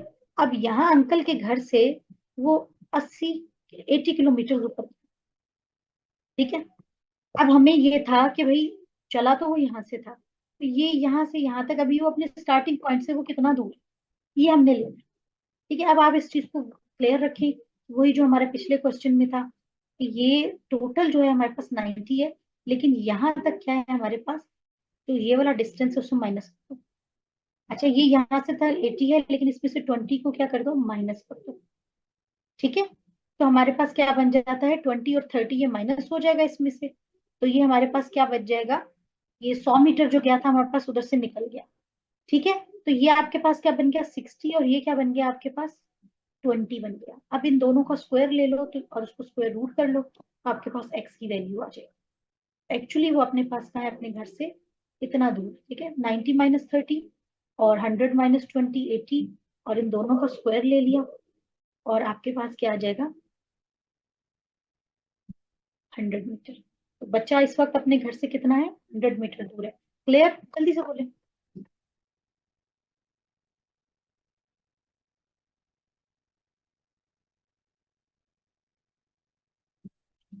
ठीक हो गया। अब नेक्स्ट वाला क्वेश्चन भी अब मुझे इसमें आप बताएं। अब इन्होंने क्या कहा हुआ है, इसमें आप लोगों ने मुझे जवाब देना है, ठीक है। The average of 11 number is 63, ठीक है, and that of 6 number is 60 and that of last 6 number is 65। चलें ये भी मैं ये वाला दूसरा फाइंड द 6th नंबर। अब इन्होंने क्या कहा है आपके पास, जी टोटल 11 नंबर है, उनमें से पहले 6 का क्या नंबर है आपके पास, 63 है, ठीक है। तो यानी कि first average of 11 numbers is हमारे पास क्या आ जाएगा, 63 है। दैट ऑफ फर्स्ट 6 नंबर्स हमारे पास क्या है, 60 एंड लास्ट 6 नंबर ये है। तो 6 और 6 तो हमारे पास एक्चुअली 12 बनते हैं ना, लेकिन इसका मतलब ये है कि जो सेंट्रल नंबर है, एक्चुअली सेंट्रल नंबर जो कौन सा हमारे पास बनेगा, जो छठा नंबर है, ठीक है, वो हमारे पास क्या है, वो दोनों में कॉमन आ रहा है, तो 63 और 65, ठीक है। तो अब इसमें अगर हम इसको देखते हैं तो हमने क्या किया कि 11 नंबर्स क्या है, 63 हो गया, फर्स्ट नंबर 65 हो गया, लास्ट 65, 60 और 65 हो गया, ठीक है। तो हमारे पास जो एवरेज क्या होती है, sum of observation is equal to, अच्छा यहाँ पर अब हमारे पास उसी फॉर्मूला को थोड़ा सा चेंज किया है कि average is equal to sum of observation divided by total observation. तो अब हमारे पास सम ऑफ ऑब्जर्वेशन तो आ रहा है, कितना आ रहा है, 63, डिवाइडेड बाय टोटल ऑब्जर्वेशन वो भी आ रही है, 11 आ रही है, ठीक है। तो अब इसको हमने थोड़ा सा किया कि sum of 11 number is equal to 11 into 63, और आपके पास क्या आंसर आ जाएगा, 693। अच्छा सम ऑफ फर्स्ट 6 नंबर हमारे पास क्या आ जाएगा, ये आ जाएगा, और सम ऑफ लास्ट 6 नंबर आ जाएगा ये। अब इसमें से आप जब इन दो इसको माइनस कर देंगे ना, ठीक है, तो आपके पास जो दोनों का डिफरेंस होगा वो आपका एक्चुअली 6th वाला नंबर होगा, ठीक है। हम क्या करें, now add the sum of first and last 6 number and subtract the sum of 11 number to get the 6th number, ठीक हो गया। कि आपका वो जो छठा नंबर था ना, वो जो आपने बेसिकली फाइंड आउट करना था, वो ये आपने उसको फाइंड आउट करना, ठीक है। आपके पास क्या आया कि सब 6 नंबर्स का ये आया था, लास्ट का हमारे पास ये आया था, टोटल 75 था। तो सम ऑफ 11 नंबर्स हमारे पास क्या था, 693 आया, और जो 6th नंबर हमारे पास क्या था, वो 57। आप बेसिकली कर क्या रहे हो कि भाई हमारे पास, एक सेकेंड,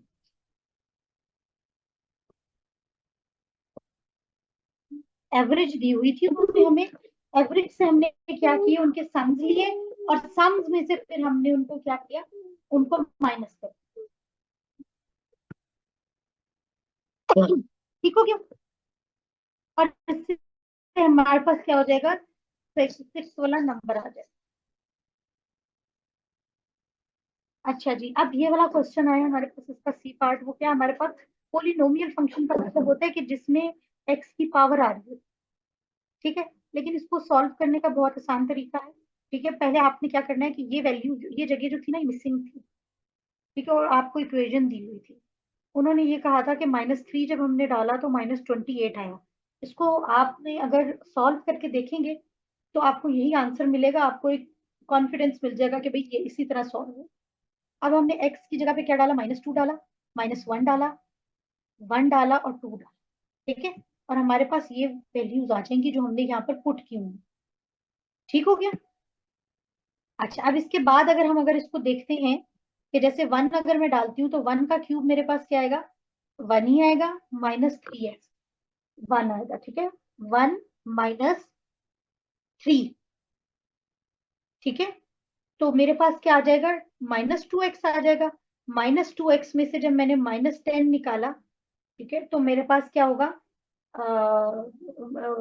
मेरे पास आ जाएगा -2, सॉरी, -2 में से मैंने -8 निकालूंगी, तो क्या आ जाएगा, मेरे पास -8 हो जाएगा। ये आपके पास सारे सॉल्व हुए हैं, कि -2 -8 हो गया, -3 × 2 +6 हो गया, और ये मेरे पास क्या आ जाएगा, -10 हो जाएगा। अब -18 में से मैंने क्या किया अपने पास, जब 6 को माइनस कर दिया, ठीक है, तो मेरे पास यानी कि होगा तो माइनस, लेकिन सन चूंकि माइनस का है तो साइन हमारे पास -12। इसी तरह माइनस के साथ -12 आ गया। अब 1 जो है हमारे पास इधर भी, क्योंकि यहाँ माइनस का साइन है इसलिए यहाँ पर साइन जो है वो माइनस का है, ठीक है। अच्छा जी, अब उसके बाद हमारे पास क्या आते हैं? हाँ, जो सिर्फ इसमें येलो चीज है ना, ये गिवन नहीं थी। जो आपने फिल करनी थी, ये आपने इस तरह सॉल्व करके फिल कर ली। बाकी चीजें आपके पास गिवन थी। ठीक है। अब फिर आपने क्या किया कि इसको टेबल, इसका ग्राफ जो इसका ड्रॉ करना है। अब चूंकि वैल्यूज आ रही है माइनस की भी, तो हम इसे माइनस में, एक्स और वाई दोनों में माइनस में लेके जाएंगे। ठीक है, ये एक्स की पॉजिटिव वैल्यूज हैं, ये एक्स की नेगेटिव वैल्यूज। इसी तरह ये वाई की पॉजिटिव वैल्यूज हैं और ये वाई की नेगेटिव वैल्यूज। ठीक है। आप अब इसको जो है ना सिंपल इसको पुट करते जाएंगे कि जब आपके पास देखो क्या थी वैल्यू,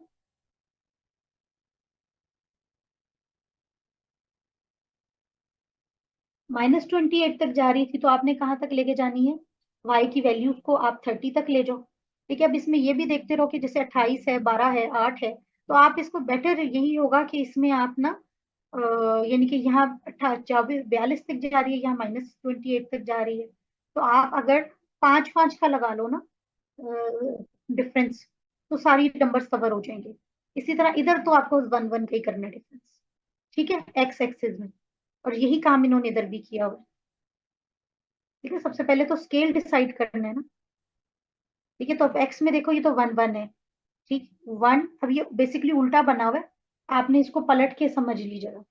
ठीक है, ये इंसर्ट ही जो उल्टे तरीके से हो गई है। तो अदरवाइज ये पॉजिटिव है और ये नेगेटिव है। तो 1 2 3 4, और दूसरा क्या है? -1 -2 -3 -4। इसी तरह हमारे पास क्या आ जाता है? ये देखो, 5 10 15 20 26, हमारे पास 30 35 40 और 45। ठीक है, इसी तरह माइनस में चले जाओ। ठीक हो गया। तो पहले में हमारे पास क्या थी? 1 पे क्या वैल्यू है, 2 पे क्या वैल्यू है, 3 पे क्या वैल्यू, 4 पे। इसी तरह -1 पे, -2 पे, -3 और ये आप इनको ज्वाइन कर। ठीक है। मुझे लग रहा है ये इन्वर्टेड हुई हुई है, मुझे आई डोंट नो ये कैसे इन्वर्ट हो गई है। इसको शायद नहीं, को देखना पड़ेगा कि क्यों इन्वर्ट हो गई है। अदरवाइज ये रोटेट करने से तो फर्क नहीं पड़ेगा। चलें,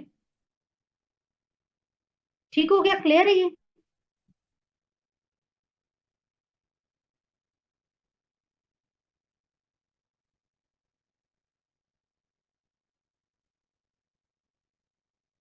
चलो, अच्छा अब आ जाता है हमारे पास एक और क्वेश्चन आ जाता है।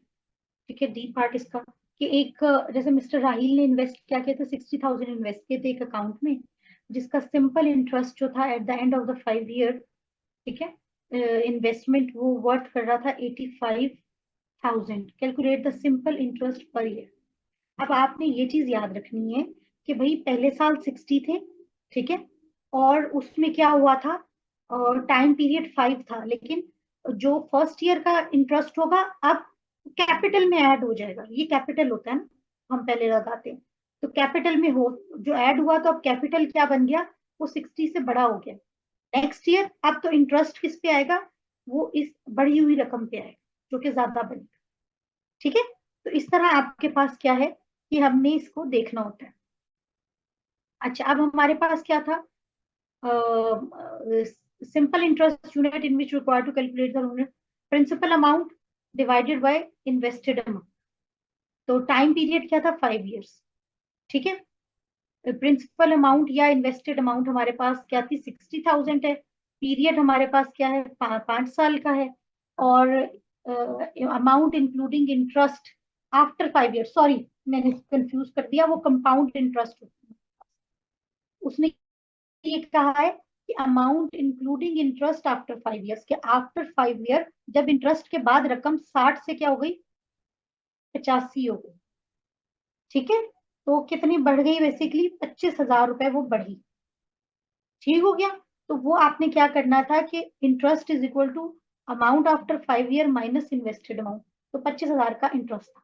Now use the same formula, calculate the interest पर ईयर। तो सिंपल इंटरेस्ट हमारे पास क्या था? Principal amount into interest rate into time divided by 100। ठीक है, तो सिंपल इंटरेस्ट हमारे पास क्या था? 100% पर्सनल और इसको छोड़, इसको इधर नीचे से देखो। आपके पास क्या है कि आपकी सिंपल इंटरेस्ट क्या था, 25,000 है। 100 आपका यानी कि परसेंटेज में, और साथ आपके पास क्या है, प्रिंसिपल अमाउंट 60%। जी बेटे। हाँ, ये फॉर्मूले याद कर ले। देखो कितने फॉर्मूले रह गए आपके पास। परसेंटेज का एक फॉर्मूला था, एक आपके पास ये इंटरेस्ट का फॉर्मूला, कंपाउंड का भी लाजमी याद करिए। ठीक है। अब यहाँ पर देखो सिंपल इंटरेस्ट का फॉर्मूला क्या है कि जो आपका रकम मिली है, इसको आपने किस पे डिवाइड किया, से मल्टीप्लाई किया है आपका, यानी कि जो आपका principal amount 100 divided by principal amount multiplied by आपका जो 5 साल। ठीक है, ये आपकी वैल्यूज लिखी हुई।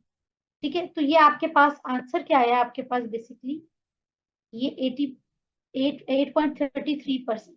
कि हर साल बेसिकली कितना परसेंट था, इंटरेस्ट रेट क्या था, वो 8.33% पे उन्होंने बेसिकली पैसे रखे थे। तो 5 साल बाद उन्हें 25,000 रुपए मिले। ठीक है। एक आपने ना कंपाउंड इंटरेस्ट वाला, और अब ये जो फॉर्मूला होता है ना बेटा, इसको आप जब टाइम याद करके रखते हो ना, तो अब यहाँ पर तो क्या था हमारे पास, इंटरेस्ट रेट आया था। हो सकता है आपके पास क्या दिया हो उन्होंने, मिसिंग हो आपके पास, प्रिंसिपल अमाउंट ना दियो, बाकी सब चीजें दी हो। या हो सकता है उन्होंने आपको ये सब दिया हो, आपको टाइम ना दिया हो। इन्हीं चीजों को आगे पीछे करके जो है ना सारा क्वेश्चन जो है चल रहा है। इसलिए फॉर्मूला याद करना बहुत इंपॉर्टेंट होता है। ठीक है, समझ आ गई बेटे? ओके। अच्छा, अब क्वेश्चन 8 हमारे पास क्या है, जंबल अब क्वेश्चन आ गए। ठीक है। और अच्छा, अब ये वाला जो मैंने आप लोगों को वीडियो भेजी थी, ठीक है, कि इसमें आपने क्या करना है कि इस तरह के क्वेश्चंस आते हैं ज्योमेट्री के, उसने सॉल्व किए हुए हैं, बड़ी अच्छी उसने तरीके से आपको वो दिए हुए ना, रूल्स दिए हुए हैं, कि आपको ये देखना हो कि भाई इस तरह की अगर है, एक शेप है, उसमें कितने नंबर ऑफ ट्राइंगल्स आपके पास हैं। ठीक है। जैसे अगर हम पेरेंटली देखते हैं तो 1 2 3 4 5, एक 6, ये 6 बन रही। लेकिन अगर आप इसको देखो तो ये हमारे पास एक ये भी बन रहा है। ठीक है।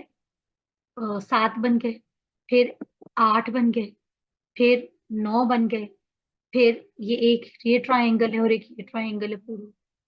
ठीक है, खुद